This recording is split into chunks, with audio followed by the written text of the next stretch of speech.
스토리텔링 기법 제 8강 시작하겠습니다. 8강의 주제는 만화입니다. 예, 만화라고 하면 너무 할 말이 많아요. 일단 저에 대해서 좀 간략하게 한 가지 말씀드릴 게 있는데, 저희 집에 어릴 적에 만화 가게를 했었거든요. 예, 저는 유치원에 들어가기 전에 이미 한글을 읽을 줄을 알았어요. 그 만화책을 보느라고 오는 손님들한테 하나하나 좀 글자를 물어봐 가면서 그 글을 익혔거든요. 잘하면서도 잘하는 내내 만화책을 손에서 뗀 적이 거의 없었던 것 같아요. 그러니까 뭐 매일매일 읽었다 이런 정도는 아니지만 정말 나와 있던 만화들을 거의 다 읽었던 때도 있었고, 그리고 요즘은 그렇게까지 따라가지 못하지만 그래도 여전히 유명한 만화들은 좀 읽으려고 노력을 하고 거기서 재미를 많이 느낍니다.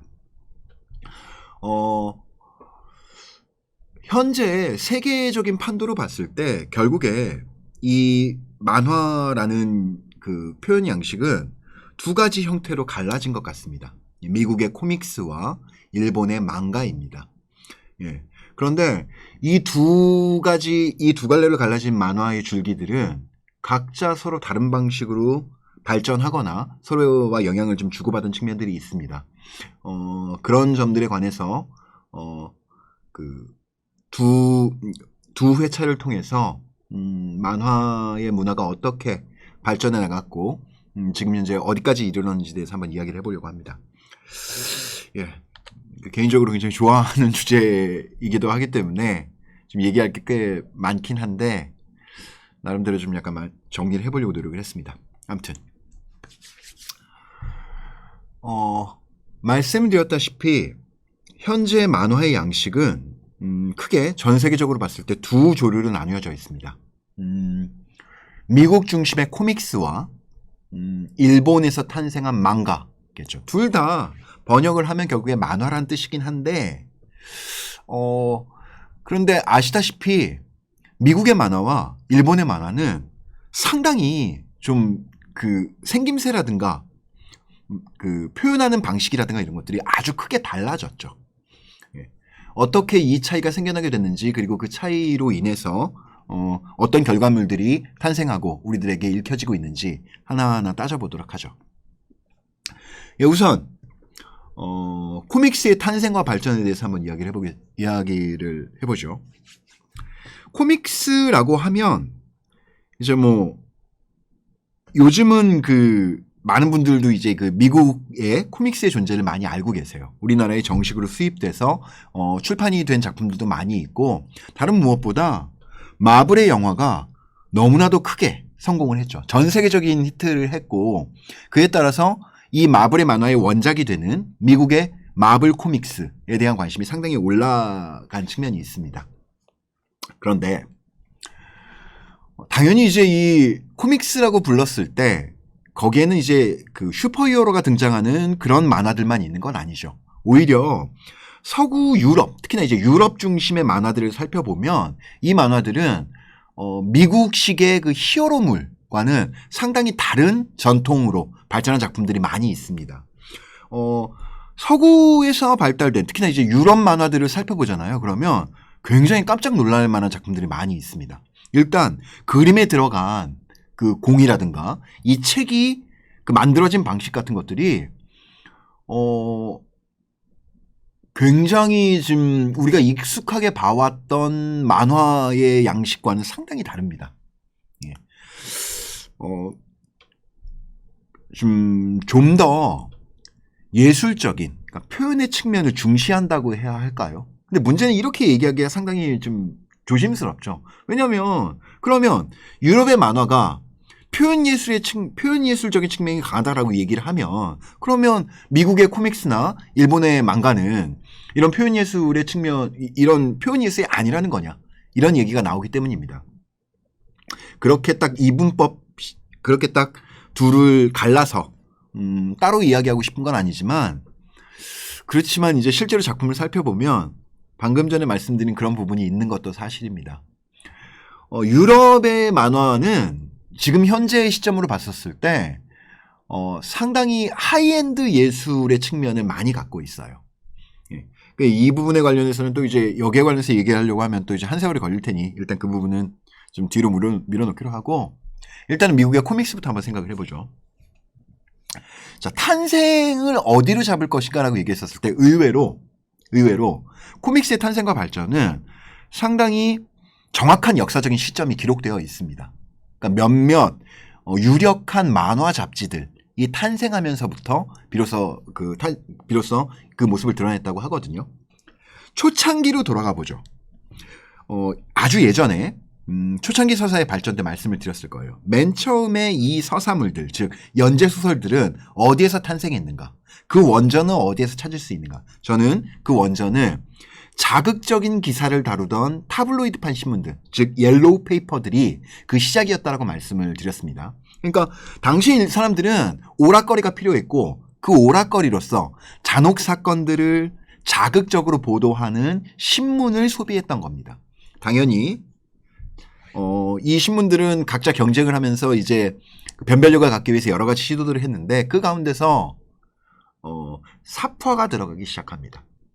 즉 그 잔혹 사건들 혹은 좀 약간 굉장히 우스꽝스러운 스캔들을 잘 이해시켜 줄 수 있는 그림이 들어가기 시작한 거죠. 당시에도 사진이 있긴 했지만 물론 이제 사진이 상용화된 다음에는 이런 기사들의 사파는 사진으로 대체되긴 했습니다. 그러나 여전히 솜씨가 좋은 사파가들은 정치인들이 풍자하는 그림이라든가 세태를 풍자하는 그림들을 사파로 그려서 일종의 만평 형식으로 신문에 실곤 했었죠.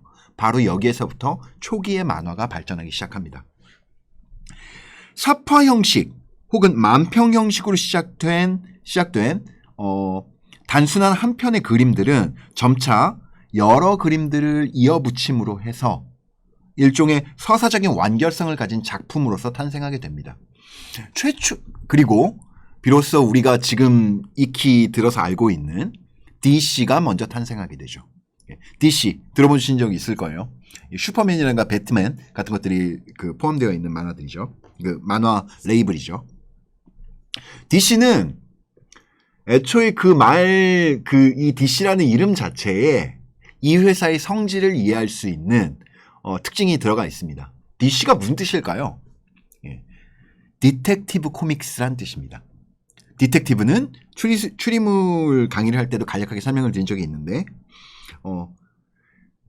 직역하면 형사로도 직역이 되고 혹은 탐정으로도 직역이 됩니다. 일종의 범죄 조사관들을 디텍티브라고 부르거든요. 무슨 얘기냐?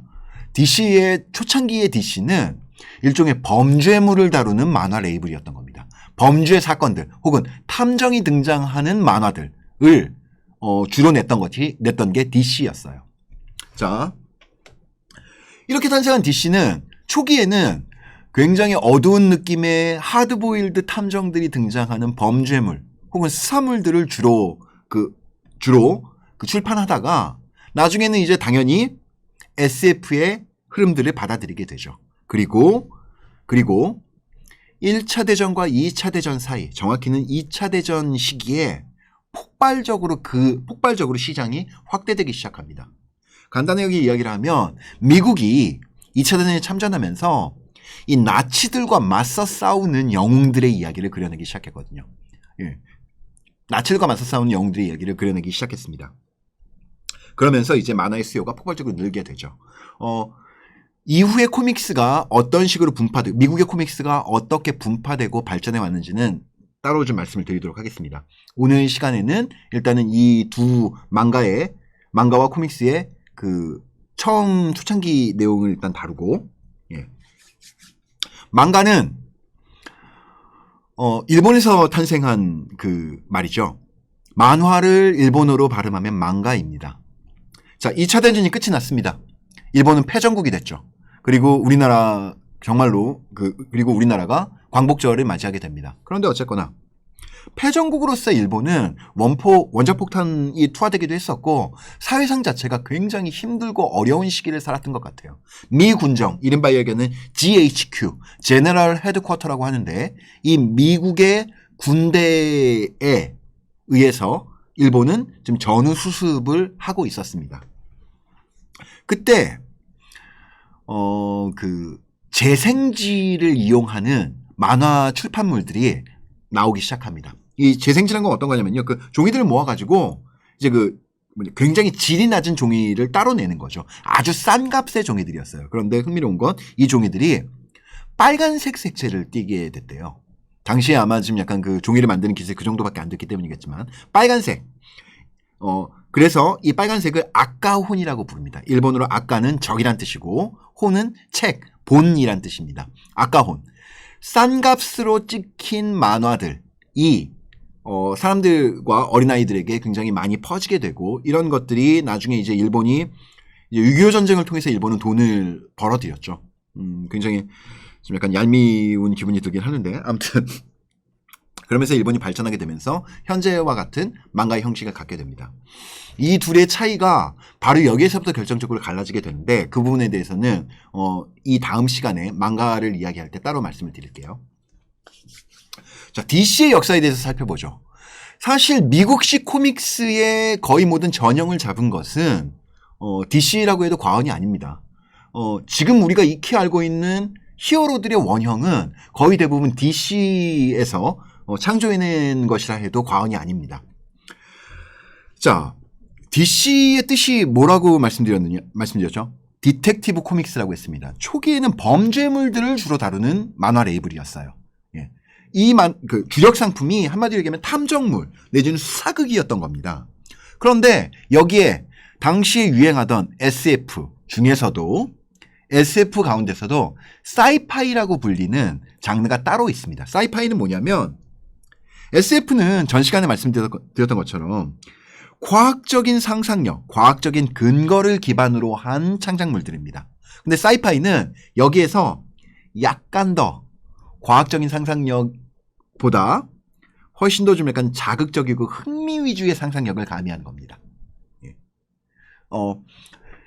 이런 장르가 즉 과학적인 상상력을 약간 배제하고 훨씬 더 흥미롭고 자극적인 어떤 상상력이 가미된 그 작품들이 상당히 유행하게 됩니다. 그리고 DC 역시 이 흐름을 받아들입니다.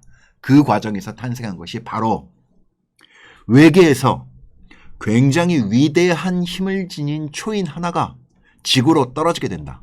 그리고 이 지구에서 선량한 시골 부부에 의해서 자라나게 되어서 결국에는 인류를 구원할 영웅이 된다. 바로 슈퍼맨의 탄생입니다. 슈퍼맨은 1호부터 선풍적인 인기를 끌어버립니다. 그리고 DC는 이 슈퍼맨이 비로소 장사가 된다는 걸 깨달았겠죠. 그리고 그때부터 우리가 익히 알고 있는 히어로물들을 속속 찍어내게 됩니다. 자, 그런데 DC의 시작은, DC의 초창기의 형태는 어디까지나 디텍티브 코믹, 범죄 수사 혹은 탐정 수사물이었습니다. 당연히 이러한 자신들의 전통에 맞서서 전통에 힘입은 새로운 영웅을 탄생시키게 됩니다. 즉 슈퍼맨을 통해서 히어로물의 가능성을 본 DC는 자신들의 전통, 즉 범죄 수사물의 전통을 10분 발휘한 또 다른 초인을 탄생하게 됩니다. 바로 배트맨입니다.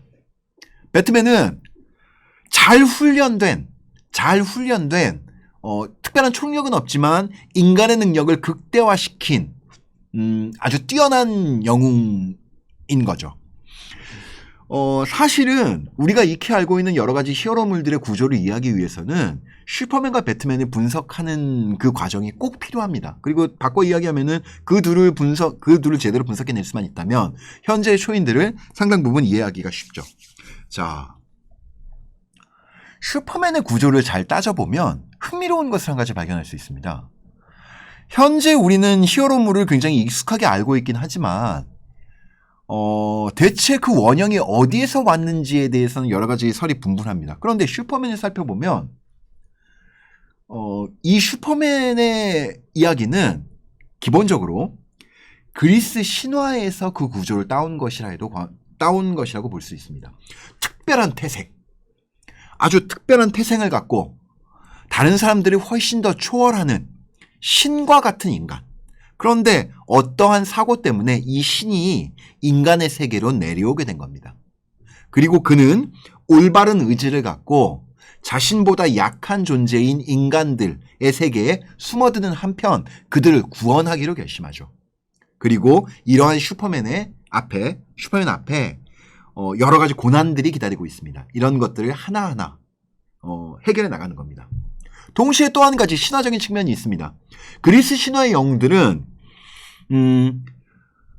그 자신들이 굉장히 완결적이고 완전한 속성들을 갖고 있는 반면, 즉 힘이 뛰어나고 칼이나 창이 자신들을 침범할 수 없고 이런 힘을 갖고 있는 반면, 동시에 근본적으로 아주 치명적인 약점 한 가지씩을 갖고 있습니다. 그리고 그들은 끝내 그 약점 때문에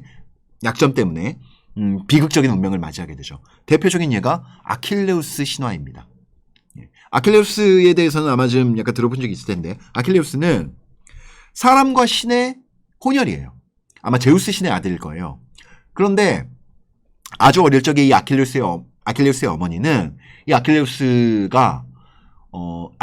불사신으로 만들기 위해서 굉장히 좀 약간 축복받은 어떤 샘물에 담궈서 이 아킬레우스를 그 어떤 무기도 해칠 수 없는 몸으로 만들어 놓습니다. 그런데 문제가 한 가지가 있었죠. 아이를 물에 담궈야 하는데 잡을 장소가 필요하지 않습니까? 그래서 이 어머니는 아이의 두 발을 잡고 물에 담그게 됩니다. 그때 이 어머니가 잡은 손이 아킬레스의 이 발목 부분을 가로막은 겁니다. 그래서 아킬레우스는 모든 몸은 다 불사신인데 딱 한 군데 뒤쪽에 발목 부분만이 불사신이 아니게 됩니다. 지금 우리가 익히 알고 있는 아킬레스건이 바로 거기에서 나온 말이죠. 한 가지 치명적인 약점. 죽지 않지만 이곳을 공격당하면 무력해져 버리는 한 가지 치명적인 약점을 가진 영웅. 슈퍼맨 역시 마찬가지입니다. 슈퍼맨은 총도 칼도 세상의 그 어떤 무기도 슈퍼맨을 해칠 수 없지만 딱 하나, 크립토나이트라는 녹색의 광물 앞에서는 힘을 잃어버리게 됩니다. 슈퍼맨은 어떤 면에서 신화적인 제의를 가진 영웅입니다. 배트맨은 탐정 수사물이죠. 그런 점에서 배트맨을 이해하기 위해서는 오히려 탐정이라는 장르물의 측면에서 배트맨을 이해할 때 훨씬 더 제대로 된 이해를 하기가 쉽습니다. 다만 한 가지 특별한 조건이 붙어있죠. 배트맨에게는. 그는 자본주의 사회에서 상당한 엄청난 금전력을 가진 영웅인 겁니다. 근데 이 금전력을 가진 영웅이 이 돈을 갖고 무슨 뭐 어떤 재단에 후원한다든가 혹은 그냥 자기 혼자 잘 먹고 잘 사는 걸 택한 게 아니라 범죄와 싸우는 걸 택한 겁니다. 그리고 자신의 타고난 그 자본력을 이용해서 필요한 능력들을 몸에 익히기 시작하죠. 무술과 각종 장비들. 그리고 이렇게 해서 탄생한 전 세계에서 가장 뛰어난 탐정이 바로 배트맨인 겁니다. 슈퍼맨은 신화 속의 영웅이고 배트맨은 가장 뛰어난 탐정인 겁니다. 그런데 지난 시간에 말씀드렸다시피 하드보일드 추리소설의 주인공들은 일종의 현대화된 영웅의 측면을 띠고 있습니다. 바로 그런 점에서 배트맨은 현대사회의 어떤 영웅의 모습, 그 영웅의 모습에 어떤 전형적인 상을 보여준다고도 볼 수 있을 것 같습니다. 슈퍼맨이 신화적인 영웅이라면 배트맨은 현대적인 영웅이란 뜻이죠. 자, 그리고 마블이 탄생하게 됩니다. 마블은 DC에 비해서 후발주자였어요. 재밌는 거 한 가지를 발견할 수 있습니다. 마블에서 가장 유명한 영웅들은요, DC에서 그 원전을 찾아보기가 쉽습니다. 단 하나, 딱 하나. 자, 단 하나. 예외적인 존재가 있는데 그 존재는 조금 이따가 말씀을 드리기로 하죠. 예를 하나 들어보죠. 이제 와서는 DC의 영웅들보다 마블의 영웅들이 훨씬 더 사람들에게 저명하게 알려져 있는데 마블의 영웅 중에서 가장 대표적인 영웅 누가 있을까요? 뭐 많은 분들이 각자 자기가 좋아하는 그 슈퍼히어로가 있을 겁니다. 뭐 캡틴 아메리카. 저는 캡틴 아메리카를 좋아합니다. 제일 좋아한다고 볼 수 있을지도 모르겠어요. 근데 그 부분은 차치하고 토르. 예. 그 다음 역시 아이언맨이죠. 근데 아이언맨을 한번 살펴보시죠. 자, 무기를 판매해서 최첨단 무기를 판매하는 발명가이자 그 자신이 무기 산업의 재벌이었던 토니 스타크가 어떤 일련의 사고를 거쳐서 이 세계를 위해 좋은 일을 하기로 마음먹습니다. 그리고 자신의 발명품, 과학력, 자신의 과학기술과 자본을 이용해서 그 누구도 만들어낼 수 없는 하이테크 갑옷을 만들죠. 그리고 이 갑옷을 통해서 다른 사람들이 상상해낼 수 없는 여러 가지 위협들이 일어난다. 이게 아이언맨의 내용입니다. 근데 어떤 작품이랑 좀 비슷하다는 생각 해보지 않으셨어요? 배트맨하고 똑같은 내용입니다. 아이언맨은 생김새라든가 그런 데서 배트맨이 검고 어둡고 좀 그늘에 가려진 어떤 영웅의 상을 드러낸다고 한다면 아이언맨은 배트맨의 그 기본적인 조건들을 가져오되 훨씬 더 화려하고 눈에 띄고 금색과 빨간색의 몸체를 가진 그 하이테크 갑옷을 이용한 영웅이라는 점에서 좀 변별력을 갖고 있죠. 자, 캡틴 아메리카는 거의 완벽한 정의의 표상입니다. 저는 이 캡틴 아메리카의 인물상에 상당히 영향을 준 것이 아마도 슈퍼맨일 거라고 생각을 합니다. 그러나 단 중요한 조건이 있죠. 캡틴 아메리카는 슈퍼맨만큼의 압도적인 초인적인 힘을 갖고 있지 못합니다. 그는 인간적인 한계에 끝도 없이 부딪히죠. 어떤 면에서 캡틴 아메리카는 슈퍼맨의 이상적인 어떤 그 내면의 모습을 가져오되 그가 갖고 있는 초인적인 능력은 제외함으로써 오히려 현실적으로 그가 처하는 고난을 훨씬 더 좀 사람들에게 돋보이게 만들어주는 그런 역할을 하는 겁니다. 그런 점에서 슈퍼맨과 비교할 수 있는 마블의 영웅은 역시 토르겠죠. 신화 속의 인물. 다만 슈퍼맨은 그리스 신화의 영웅에서 상당 부분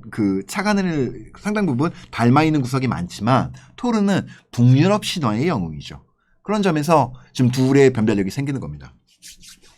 좀 다른 이야기를 해보자면 마블의 영웅들은 상당 부분 DC에서 탄생시킨 여러 영웅들의 안티테자라고 볼 수 있습니다.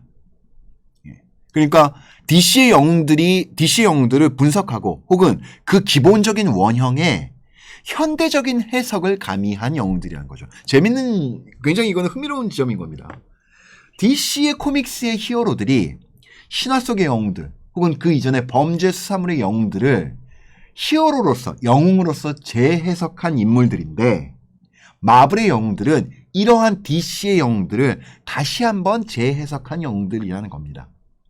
이건 마블이 후발주자로서 당연하게 택해야 했던 그런 택해야 했던 방책일 수도 있지만 동시에 또 한편으로는 마블이 좀 더 현대화된 어떤 영웅들의 전형을 제시할 필요가 있었기 때문이기도 합니다. 왜냐하면 후발주자였으니까요. 뒤따르는 사람이었기 때문에 DC가 오랫동안 전통적인 영웅상들을 그려낸 반면 마블은 그 전통을 현대적으로 재해석할 필요가 있었던 겁니다. 마블이 가장 폭발적으로 발전했던 건 2차 대전 직후, 즉 60년대와 70년대 그리고 80년대를 아우르는 이른바 우리가 현대로 접어들기 시작한 20세기의 그 문명과 발전상, 특히 가치관과 인권의식의 신장이라는 요소를 상당 부분 접합시킨 측면이 큽니다. 재밌는 건 DC는 백인 중심의 사고관을 여전히 극복하지 못하고 있습니다. DC의 영웅들을 살펴보면 이제 와서는 흑인 영웅들이 많이 있긴 하지만 이런 문제들을 전면적으로 내세운 적은 없었어요. 마블은 이런 측면에서 그런 흑인의 인권 신장, 그 다음 여성의 인권 신장의 문제를 적극적으로 자신들의 만화에 끌어들입니다. 이를 통해서 DC는 현대적인 생명력을 갖고 역사상 유례없는 프랜차이즈를 만들어내는 데 성공했죠. 자, 최근 마블의 만화 영화의 최근 마블의 코믹스의 주인공들은 이런 측면들을 훨씬 더 적극적으로 받아들인 인물들이 많습니다. 예를 들면 미즈 마블이라는, 즉 캡틴 마블 영화가 개봉을 했는데 이 캡틴 마블은 여러 시리즈들이 있습니다. 그리고 이 캡틴 마블의 후계자로서 알려진 여러 영웅들이 있거든요. 최근에 미즈 마블의 주인공은 아랍계 소녀예요. 그리고 그녀는 집에서는 아랍, 이슬람교의 전통을 강조하는 억압적인 아버지에게 맞서서 자신의 존재를 찾으려고 하는 존재입니다. 여성과 소수인종의 문제를 굉장히 적극적으로 다루고 있는 거죠. 자, 이렇듯 잠깐 넘어갔는데, 이렇듯 DC와 마블은 서로 좀 약간 앞서거니 뒤서거니 자신들의 히어로물의 역사들을 만들어 온 반면 마블이 DC에 비해서 약간 더 우위를 점하고 있었던 것은 현대적인 문물들을 보다 능수능란하게 받아들였다는 겁니다. 방금 전에 말씀드린 미즈 마블 이외에도 여러 형태의 영웅들이 이런 모습들을 보입니다. 예를 들면 아랍계 주인공들을 적극적으로 도입한다든가, 혹은 우리가 소수인종이라고 생각했던 어떤 인물들을 적극적으로 차용한다든가. 이렇게 된 이유가 무엇일까? 아까 말씀드렸다시피 후발주자로서의 마블의 유연성의 측면도 있었겠지만은, 저는 이게 마블이 영화 산업에 진출하면서 역사상 유례없는 프랜차이즈를 이루게 되면서 여러 전 세계적으로 통용되는 보다 글로벌한 어떤 사고관이라든 가치관 같은 것들을 드러내줄 수 있는 영웅들을 만들 필요가 있었을 거라고 생각합니다. 무슨 얘기냐면, 예전에 마블이나 DC는 그냥 미국 내에서 통용되는 어떤 이야기들을 만들어내는 걸로 충분했는데, 이걸 전 세계적인 영화 시장으로 편입되려고 보니까 보다 글로벌적인 안목을 갖고 여러 가지 것들을 안배할 필요가 있었던 거죠. 그런 점에서 최근에 마동석 씨가 마블 영화의 주연으로 발탁되는 것도 아마 그러한 흐름에서 무관하지 않을 겁니다. 왜냐하면 한국이 마블 영화에 굉장히 충실한 시장이거든요. 그리고 아마 이런 요소들은 훨씬 더 다양하고 폭넓은 방식으로 전개가 될 것 같습니다. 그런데 동시에 또 한편은 우리가 좀 중요하게 살펴봐야 할 것들이 있습니다. 이전에는 한 편의 영화를 보는데 그 한 편을 제대로 감상하는 것도 많은 분들이 어려워하셨어요. 근데 재밌는 건 요즘의 영화 팬들은 다양한 종류의 영화들을 다양한 방식으로 섭렵하고 거기에 대한 정보를 자신들이 자의적으로 모은 후에 이 작품들에 대한 이해를 기본적으로 갖고 있는 상태에서 그 영화의 세계관에 포함된 영화들을 즐기는 것에 굉장히 익숙합니다. 최근에 인터넷 문화들 자체가 이러한 문화들을 10분 받아들이기 쉽게 만들어져 있습니다. 그러니까 예전에 비해서 훨씬 더 많은 양의 정보를 한꺼번에 받아들이고 있는 겁니다. 당장 유튜브를 한번 켜서 마블이라는 검색어로 검색을 해보면 이 마블 영화에 관련된 여러 가지 정보들, 진짜 수백 개의 비디오 클립들이 존재합니다. 그런 것들을 통해서 몰랐던 것들을 알게 되고 우리가 스스로 자의적으로 정보를 선택해서 보게 되는 그 과정 자체를 즐기는 측면도 있는 겁니다. 자, 사람들이 보고 즐길 수 있는 이야기의 폭이 이전에 비해서 훨씬 더 크게 늘어난 거죠. 저는 첫 번째 시간 때 많은 분들이 이야기를 보고 즐기는 그 문화 자체가 상당히 변화했다는, 그리고 굉장히 모순된 형태로 변화했다는 말씀을 드린 적이 있어요. 유튜브처럼 짧은 10분짜리 클립들을 굉장히 가벼운 마음으로 매일매일 좀 짧게 즐기는 반면, 동시에 넷플릭스에서 제공하는 한 시즌 전체의 드라마를 며칠에 걸쳐서 한꺼번에 보는 문화를 즐깁니다. 어벤져스가 나오면 이 어벤져스 한 편만 봐서는 그 영화의 재미를 모두 느낄 수가 없습니다. 자신이 그 어벤져스에 등장하는 여러 초인들, 여러 히어로들의 영화들을 따로따로 볼 필요가 있죠. 그리고 이 따로따로 봤던 그 영화의 초인들이 한꺼번에 뭉쳐서 팀업이라고 하죠. 팀업 형태를 이뤄서 만들어낸 어떤 굉장히 거대한 영화 하나를 굉장히 좀 약간 기분 좋게 즐길 수가 있게 되는 거죠. 그리고 이런 영화들이 이전과 비교했을 때 정말로 예전의 영화들과는 비교도 안 될 만큼 어마어마한 돈을 벌어들이고 있죠. 이게 굉장히 흥미로운 지점들입니다. 짧은 비디오 클립을 즐기는 데 익숙한 반면 훨씬 더 이전과는 비교도 안 될 만큼 거대한 규모의 이야기를 즐기는데 익숙해져 가고 있는 지금 현대의 대중들. 여러분들 자신이죠. 저도 포함된. 그런 문화들이 그런 문화들이 함께 공존하고 있다는 겁니다. 아마도 이런 측면들이 이후에 우리가 스토리텔링 혹은 스토리텔링에 관련된 여러 창작물들을 만들 때 반드시 염두에 두어야 할 요소라고 생각을 합니다. 지극히 축소되어 있지만 동시에 확대되어 있는 어떤 시장이 지금 우리 앞에 펼쳐져 있는 겁니다. 다음 시간에는 일본 망가의 역사에 대해서 한번 좀 다뤄보겠습니다. 그리고 그 망가의 역사를 다루면서 코믹스와 망가의 차이가 어디에서 생겼는지에 대해서 이야기를 해보도록 하겠습니다. 8강은 여기까지 끝을 내겠습니다.